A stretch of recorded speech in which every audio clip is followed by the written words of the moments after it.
Hello viewers, आप देख रहे हैं अपना YouTube channel DS Mishra official और आपके अपने YouTube channel DS Mishra official पर एक नए वीडियो के साथ आपका पुनः हार्दिक स्वागत है।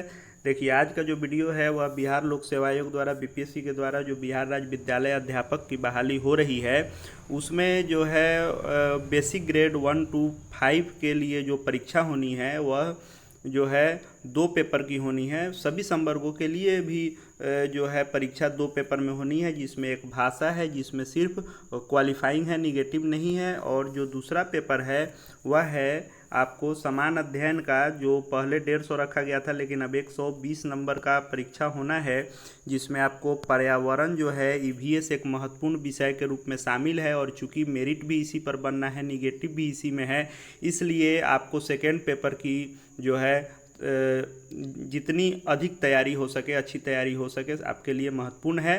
तो आज के वीडियो में ईवीएस से एससीईआरटी और एनसीईआरटी बेस्ड क्वेश्चन जो परीक्षाओं में हमेशा पूछे जाते हैं उसको जो है आंसर से देखने वाले हैं। तो यदि आपने अब तक अपने YouTube channel DS Mishra official को सब्सक्राइब नहीं किया है तो चैनल को सब्सक्राइब करके बेल आइकन को प्रेस कर लें, ताकि आगे भी आपको बीपीएससी के हर संवर्ग की बहाली से संबंधित वीडियो या बिहार लोक सेवा आयोग द्वारा जो बिहार शिक्षक भर्ती 2023 हो रही है इससे जो है संबंधित हर छोटा बड़ा अपडेट आप तक मिलता रहे।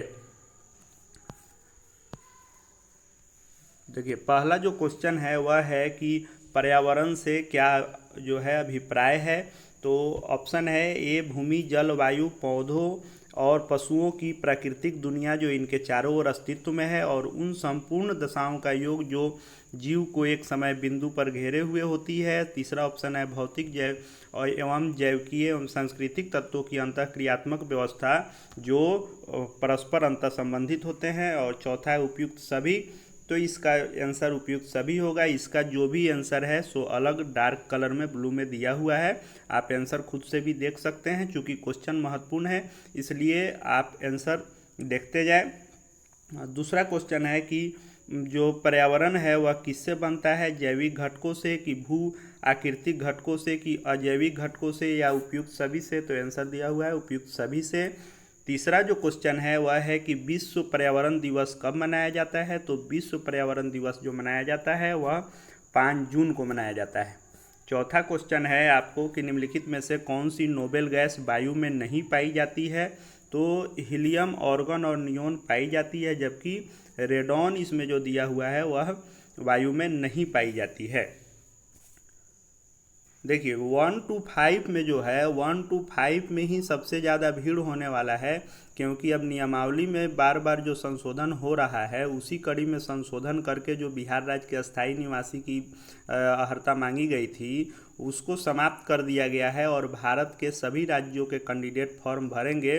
तो चूंकि सीटेट जो है पूरे देश स्तर पर होता है तो सभी राज्यों के अभ्यर्थी सीटेट पास होते हैं, इसलिए सभी राज्यों के अभ्यर्थियों के बीच कंपटीशन जो है आपको फाइट इसमें करनी होगी। और सभी के लिए, चाहे वह किसी भी राज्य के अभ्यर्थी हों, उनके लिए 1 to 5 बेसिक ग्रेड के परीक्षा जो है यह हार्ड होने वाला है, क्योंकि माध्यमिक में स्टेट होता है, अदर स्टेट के लोग स्टेट किए नहीं होंगे, लेकिन 1 to 5 में भीड़ होगा, इसलिए 1 to 5 के कैंडिडेट बहुत अधिक मेहनत करेंगे तब रिजल्ट हो पाएगा। पांचवा जो क्वेश्चन है वह है कि ओजोन परत निम्नलिखित में से किस मंडल में पाई जाती है। तो ओजोन परत समताप मंडल में पाई जाती है।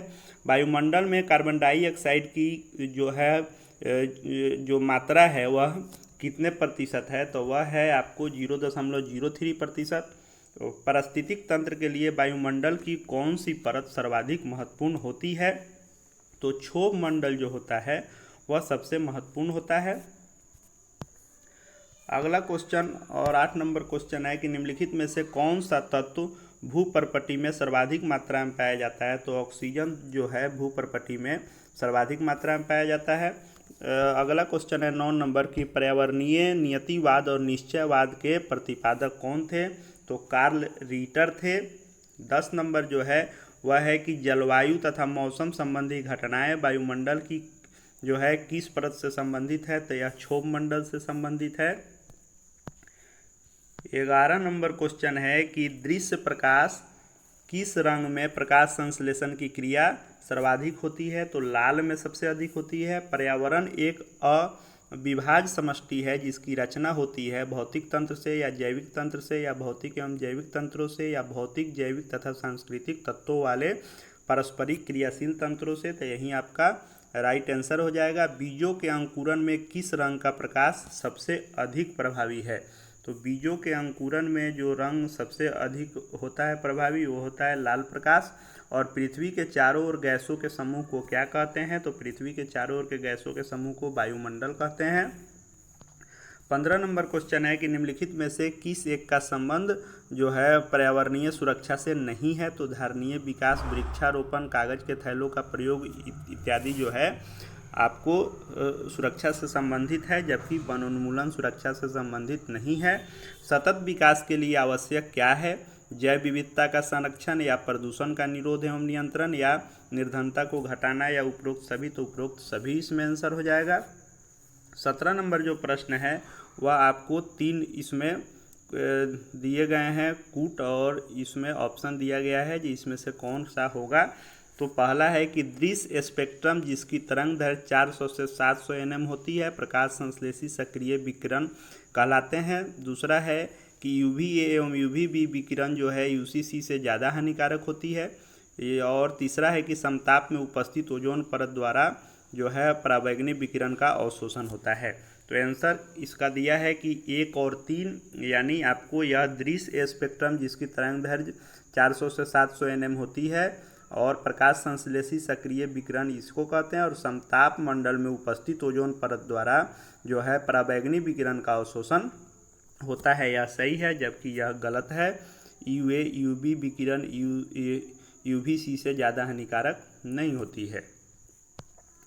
अधोलिखित में कौन जो है भौतिक वातावरण का तत्व नहीं है? तो भूमि के रूप हैं, मिट्टियाँ जो हैं, खनिज हैं, जबकि बस्तियाँ नहीं हैं। निम्नलिखित में से कौन सा पर्यावरण सांस्कृतिक पर्यावरण के अंतर्गत शामिल नहीं है? तो सामाजिक पर्यावरण है और आर्थिक पर्यावरण है, मनोवैज्ञानिक पर्यावरण है, व्यवहारिक पर्यावरण नहीं है, इसलिए राइट आंसर आपका सी हो जाएगा। 20 नंबर क्वेश्चन है कि रेडियो तथा टेलीविज़न के प्रसारण में कौन सी वायुमंडलीय परत का उपयोग किया जाता है? तो आयन मंडल का प्रयोग जो है आयन मंडल का उपयोग किया जाता है, इसी से रेडियो एवं टेलीविज़न का प्रसारण होता है।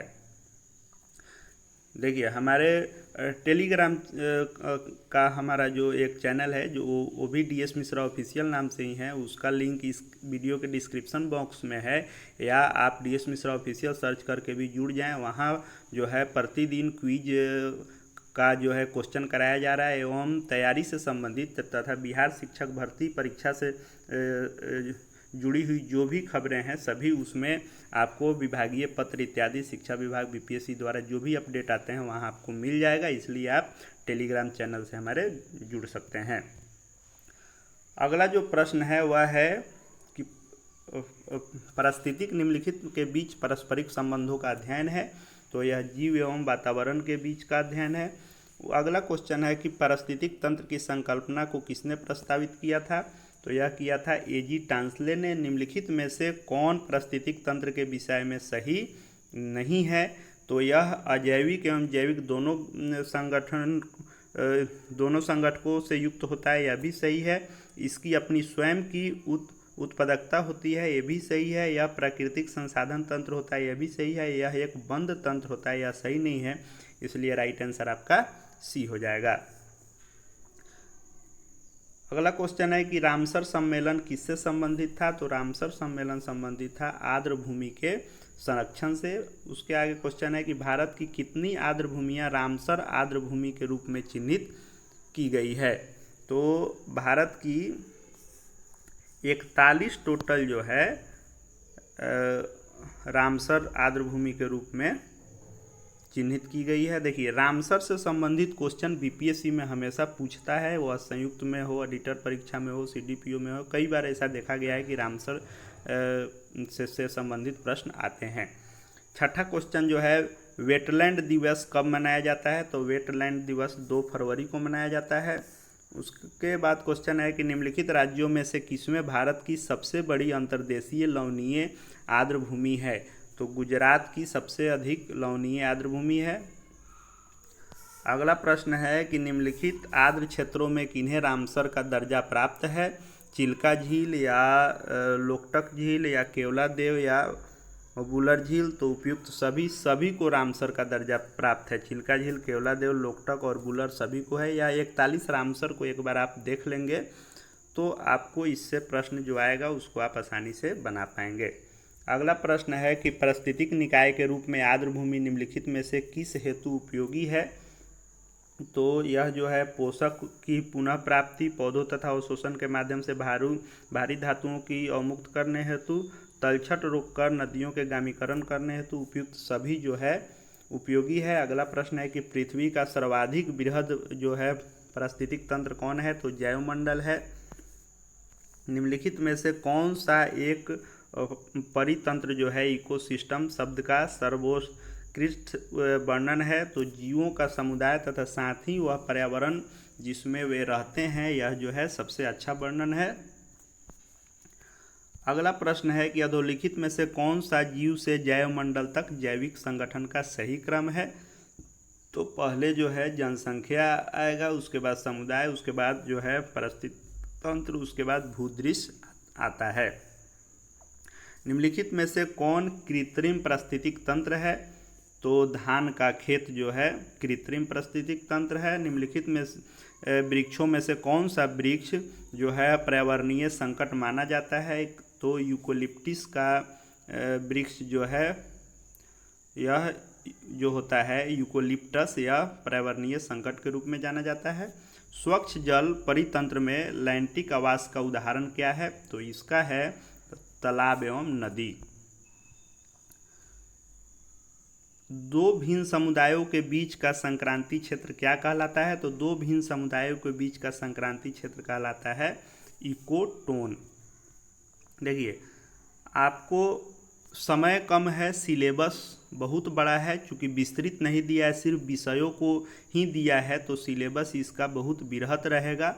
और कहा गया है कि SCERT NCERT के पैटर्न पर होगा, इसलिए कम समय में सटीक प्रश्नों को ही आप देखें। मैं जो है लगातार आपके लिए कोशिश में हूँ कि SCERT और NCERT बेस्ड जो प्रश्न हो उसको लेकर के आऊँ। बहुत ज़्यादा पढ़ने का भी समय आपको नहीं मिलने वाला है। और बहुत सारे YouTube चैनल हैं, बहुत बड़े बड़े ब्रांड कोचिंग के YouTube चैनल हैं, लेकिन वो चूँकि पहले से अन्य परीक्षाओं की तैयारी करते थे, लेकिन शिक्षक की भर्ती में सीटों की संख्या देखकर और अब कितने अभ्यर्थी इसमें बैठेंगे इसका अंदाज़ा करके सभी लोग जो है इसी की तैयारी कराना शुरू कर दिए हैं।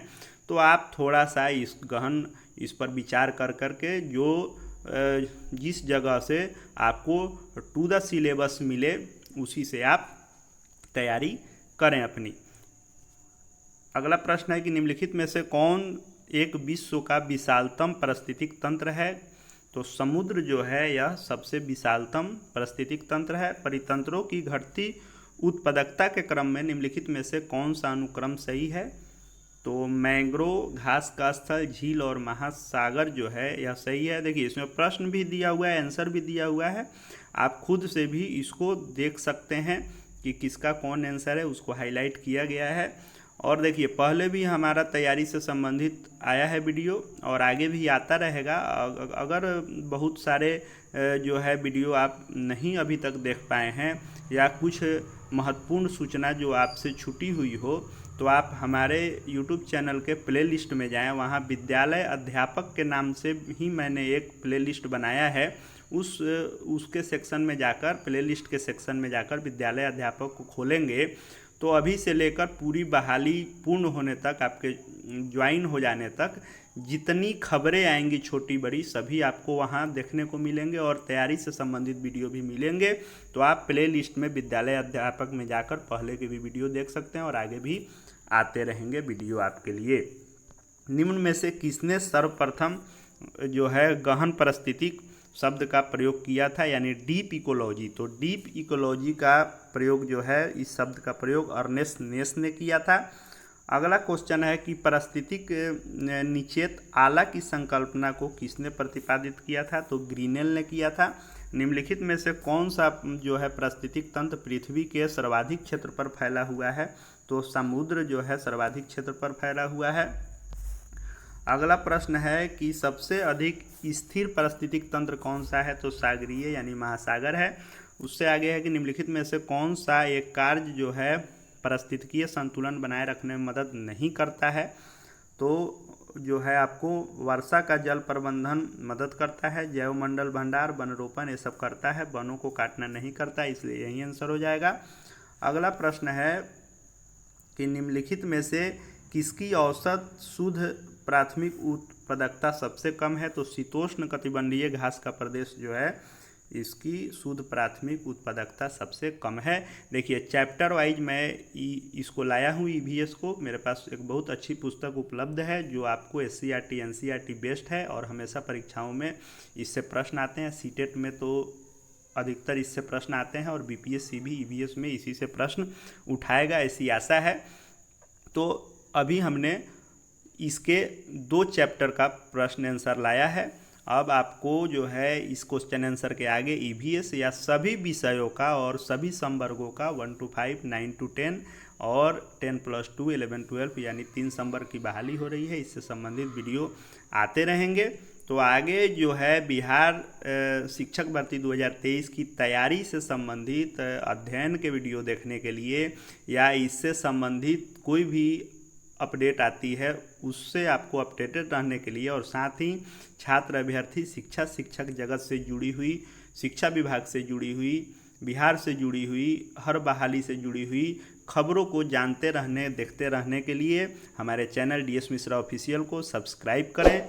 चैनल को जो है सब्सक्राइब कर लेंगे तो आपको कोई भी अपडेटेड न्यूज़ छूटेगी नहीं। साथ ही साथ वीडियो अच्छा लगा हो तो लाइक करें, अन्य लोगों तक शेयर करें और हमारे जो है Telegram channel DS Mishra official से जुड़ जाएं, वहां आपको सभी जानकारी अपडेट होती रहती है। इस वीडियो को देखने के लिए आपका बहुत बहुत धन्यवाद।